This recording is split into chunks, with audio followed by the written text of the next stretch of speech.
අදින් පස්සේ ඩිස්ට්‍රිබියුටින් කරනවා නම් දොර වහගෙන තමයි මම කරන්නේ. මේක නම් ඇත්තටම පිස්සුවක්. මේ වගේ චිත්‍රපටයක් මිස් කරගන්න එපා. ජීවිතේ යථාර්ථය එක පැත්තකින් එළියට ආපු චිත්‍රපටයක් ලංකාවම හිනස්වන්න පුළුවන්. ඔඩියන්ස් එක හරියට රස වින්දා කෑ ගගා. ඈත බලපු මම දැන් නෙස් ලෙවල් වැඩක්. කොහොමද සිනමාවට බය නොවි සිනමාව පැත්තකින් තියලා සිනමාව තියාගෙන කොහොමද මේ යුගයේ ආත්ම ප්‍රකාශනයක් කරන්න කියන්නේ නිර්භීත වැඩේ. මම මේ චිත්‍රපටියෙන් දැක්ක එක පැහැදිලිව පිස්සුවක්. මම ගොඩ කාලෙකින් එන්ජොයි කරපු නියම මූවි එකක්.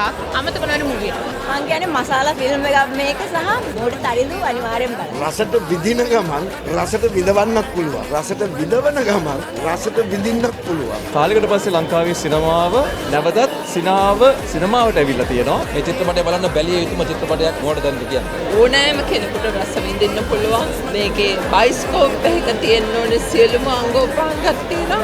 මේ මාරාන්තික උත්ප්‍රාසයක් විඳින්න මොඩතරද බලන්න. මේ වගේ චිත්‍රපටි දුවන චිත්‍රපටි. හිනාව නවත්ත ගන්න බැරුව කම්මුල් දෙකත් වෙදෙනවා.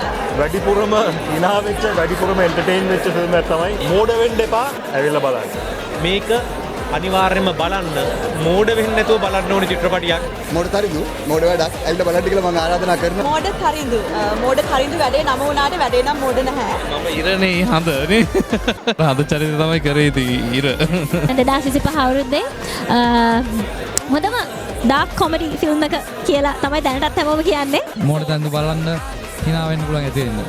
ඉතින් පාඩු නැතුව ගන්න ටිකට් එකට පාඩුවක් වෙන්නේ නැහැ කියලා අපි වග කියනවා.